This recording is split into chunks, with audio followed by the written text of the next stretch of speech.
Hi everyone, I'm Elspeth from Ragged Life, and in this video I'm going to be busting a few myths there are around rag making, which are perhaps holding you back from taking up this very fulfilling craft.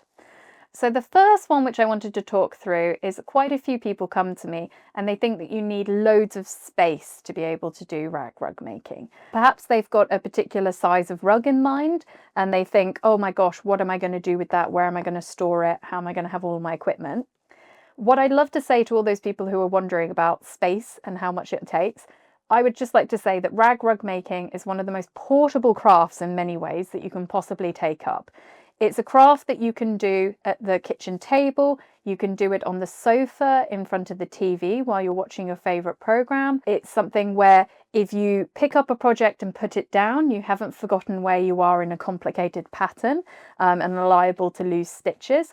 It's very much like the most forgiving craft you'll ever try in your life. In terms of the equipment that you need to be able to do it, it's very minimal. So you don't need a table, you don't need a big frame or a loom.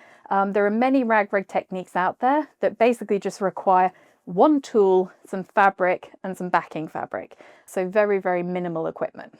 Which brings me on to my next myth, which is some people think that if they're going to take up rag making, it's going to be a really expensive craft and they're going to have to buy a lot of equipment up front to get into it. This is not the case at all. One of the beautiful things about rag making is because it was historically very much a thrifty craft around reusing stuff, make, do and mend. It was mainly in working class areas where people had less money. It's not something where you have to buy lots of expensive equipment. At its most basic level, if you want to do a kind of traditional proggy shaggy rag rug, which is the most traditional style here in the UK, all you need to be able to do that is hessian. It's called burlap in the US, but it's basically old potato sack, which you can kind of repurpose as the base for your rag rug. You need a pair of scissors that are able to get through fabric. And the one tool that is specialist, that is worth its weight in gold, is a rag spring tool, this little gadget here.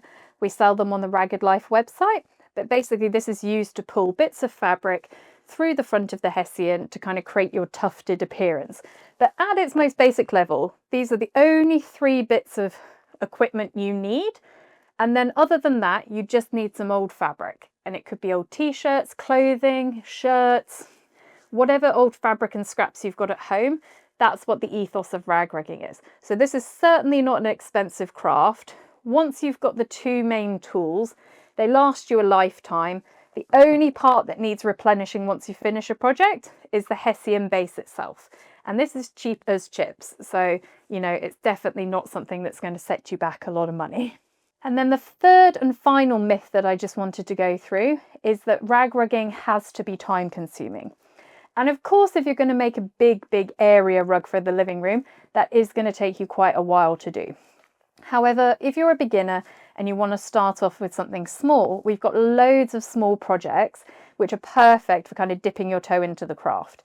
So an example of that would be this little mini wreath here, which is a cute little decoration we do around Christmas time.